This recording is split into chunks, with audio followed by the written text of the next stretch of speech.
Hey everyone, welcome back for another deep dive. You know how we love to dig into the really fascinating stuff. Well, today we're heading way back to ancient China. Back to the very beginnings. Yeah, to explore how some of their oldest myths helped shape an entire culture. Their worldview, their understanding of, well, everything. Exactly.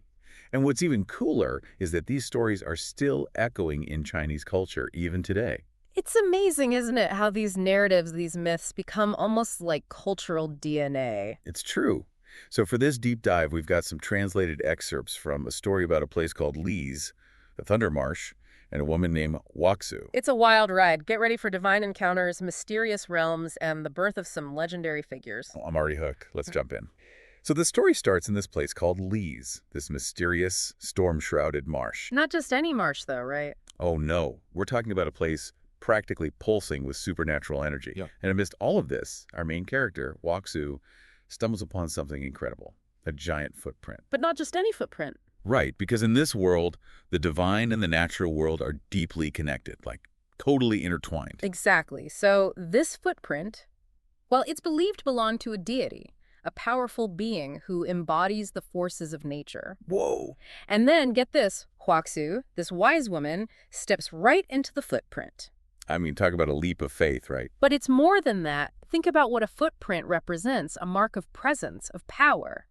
By stepping into it, Hua Xu is merging with the divine essence of creation. Wow, and this is where things get really interesting. It is, because according to the myth, this incredible experience leads Hua Xu to conceive and give birth to the first humans, Enter Fuxi and Nua, the legendary twins. the ancestors of the Chinese people. Talk about an epic family tree.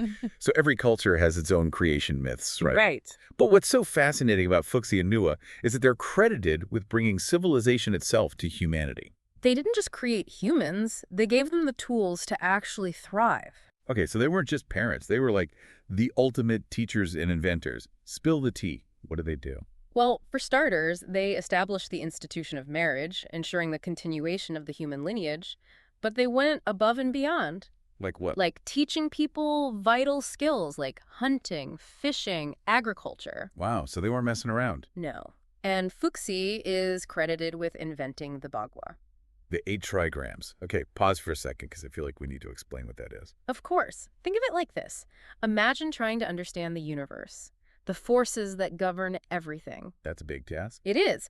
Well, the Bagua provides a way to categorize those forces, to understand how yin and yang interact, how natural elements influence one another, and the cycles of change. So it's like a framework for understanding the world. Exactly. Yeah. And it's been used in so many ways. Divination, medicine, martial arts, you name it. So it's not like some creation myths where it's good versus evil.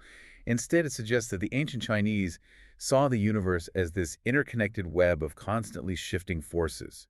You got it. It's a much more nuanced, complex understanding. I love that. And it's amazing to think that Fuxi and Nua, these figures from this ancient myth, brought all this knowledge to humanity. It's like they jump-started human progress. Absolutely. It's pretty incredible. You know, it reminds me of when I first saw the yin-yang symbol.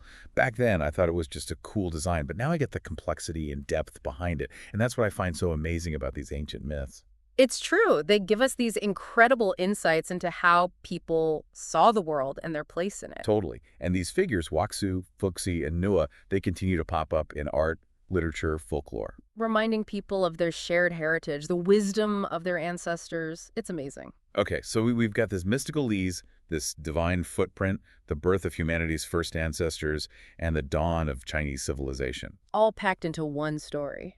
I feel like I just took a crash course in Chinese culture and philosophy. And it makes you wonder, doesn't it? How do creation myths from different cultures shape how we see ourselves and our place in the world? It's a big question.